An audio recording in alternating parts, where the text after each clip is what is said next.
Hi, this is Roslynn Eve. I'm the author of The Art Advantage, and I found this really exciting site I wanted to share with you guys. It's, well, not a site, it's on Facebook. It's a Facebook art group, and you can see that it's called Art Galaxy. See at the top right hand here, that's where it is, and this is the artist here, the particular image, and I thought this was a really awesome image. Okay, so we're going to analyze this one today. Let's start with this one by saying the proportions of light to dark here are excellent.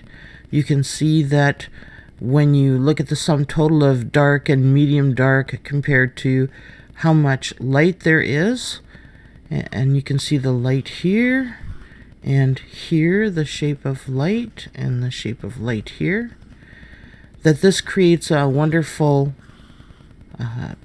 triangle or pyramid of interest. And you can see, we've talked about in some of my little video tutorials about viewing windows and the size and shape of viewing windows, and you can see that this one is triangular and it's a little bit large, but I mean, with everything working together, it is working superbly. Okay, you can see that the highest point of contrast when we're looking at the category of light to dark and the full range of that you can see that they've got pretty much the full range of the extreme end of white and the extreme end of dark. So your highest point of contrast becomes here. I mean, there is some in here around these shapes that do accent to those ones as well, but because the artist has used texture and line in the hair, that also points to this area being the more main area of interest rather than here and here. You've got your action also, the action here, see the angular, brush strokes and things back in here that help to create a feeling of more action right around here. You've got the strong additional ingredient of mood showing in the face here. So again, that's another ingredient that points to this area being the strong area of interest. You've got good texture in this image, but a lot of the strongest texture is right in here with the hair. So again, that points to that being where the artist wants you to look. Now, sometimes, as I've said before, we don't always, if the artist isn't using the ingredients effectively, you may be looking where the artist doesn't want you to look. But in this case, I'm assuming that's where the artist wants you to look, and it's very effective. This darker blue tends to become sort of part of this darker mass, and because dark is a higher volume in total quantity in the image, it makes the white more rare, so therefore that's where you want to look, is in that category, the lightest point. But it's also when you put the contrast, using the ingredient of contrast with it, it supports this. See, all of these ingredients that I'm talking about are supporting this to be the main area of interest. So this is a very extremely effective use of ingredients to create a really effective image.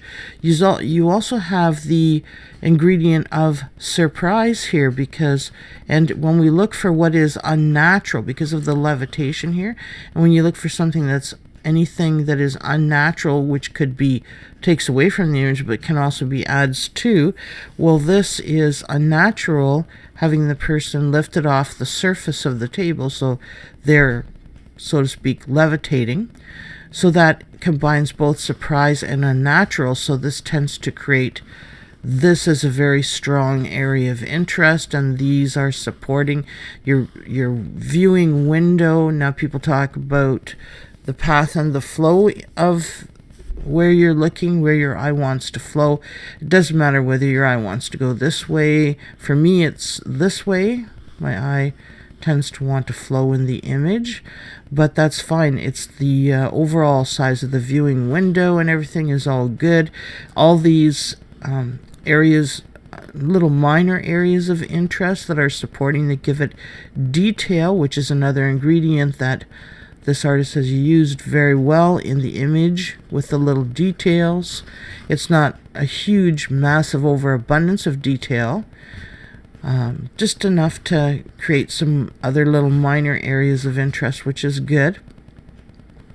But you can see that these things are dark as they get to the edge of the image, which helps to contain everything really well within the image. So the ingredient of containment is also done in a superb way. Let's see.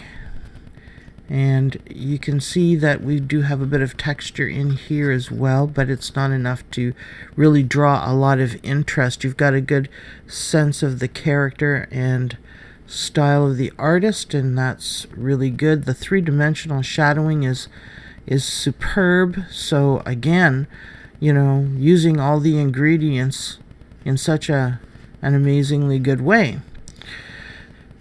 So I didn't cover all the ingredients here, but you can see that it is consistent throughout. The quality, you know, and everything that the artist is doing within it is very good, consistent. It's not like we've got a non-three-dimensional object with three-dimensional objects, you see what I mean? And the warm and cool colors and everything, it's all consistent, and this creates very strong, very memorable image. There's not that many artists that I would say, you know, that I would want to place on my wall being an artist myself. Certainly not to the exquisite level that this artist is. But there's not very many images that I would say is my wall worthy that I would like to hang on my wall, but this is one that I would say is definitely, it is very, very exquisite artwork.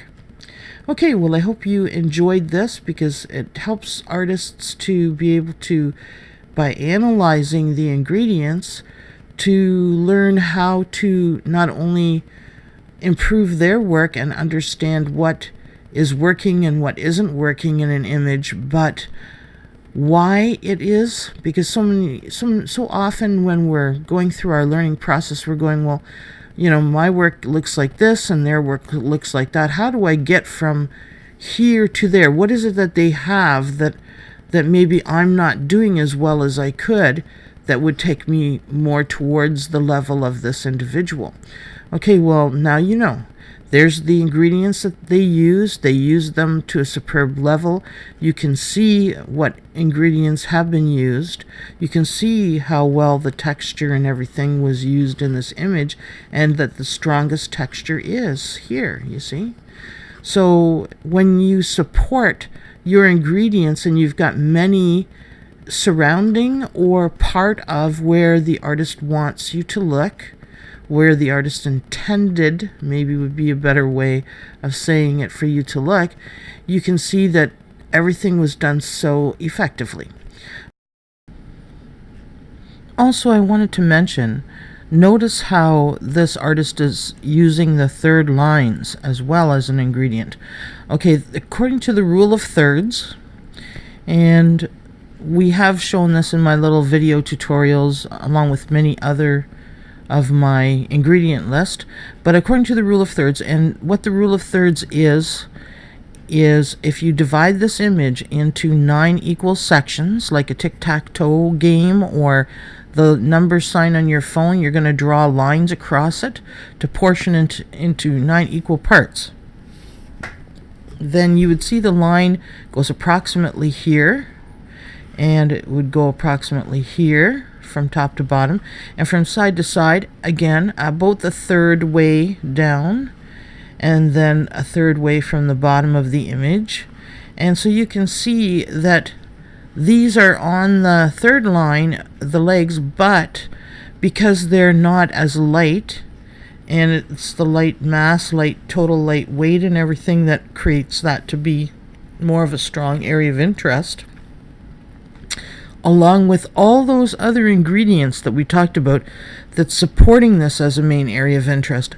The third line is also supporting this face to be and this zone to be a main area, the main area of interest, because it's the sum total of all these ingredients together that's creating such a strong effect in this image to make it so strong and so memorable. And let me point out also that you'll notice in quality images that the highest quality of image will have a strong main area of interest. Ones that lack it tend to look more like a decoration or a wallpaper type of image. And I'm not trying to be insulting to anyone's artwork. I'm just saying, if you want it to be as strong and memorable as this image, then you have to have a strong main area of interest. And it really helps to have a couple of other areas that are quite strong but not competing to create that effect. Okay, so I hope you've enjoyed this. I hope that for artists that are learning, of course we're all learning, but artists that want to know how to go from where they're at to this high level of quality of work, that it will help you to understand, how you go from, well, here's where I'm at, how do I come more towards this level, this high masterpiece level of work, because I consider this a masterpiece. It's not perfect. No masterpiece is, but it is a masterpiece level of work. Like I said, the viewing window is a little bit large, and to have one ingredient that's not perfect, is nothing. Like, it's there, it's not bad, it's just not ideal. You see what I'm saying? So it's exquisite. This is absolutely exquisite. I hope that you guys will give this a thumbs up and subscribe, because I plan on putting some more really wonderful quality of work video tutorials on there, and doing an analysis for you, so you can both enjoy the image and understand what makes it so darn good. Okay? In conclusion, I find this image really exciting and very inspiring, and I hope all of you found it that way as well. If you want to find me because you would like to have an analysis done, whatever, of the 3 levels, I have 3 levels, and the price of those is here. This is my Facebook page, and this is the link where you can find me. And that way you can have one too. I'm also posting my videos on there as well. Okay, well, thank you. I hope you enjoyed it, and please like and subscribe, and we'll look forward to seeing you next time. Okay, thank you. Bye-bye.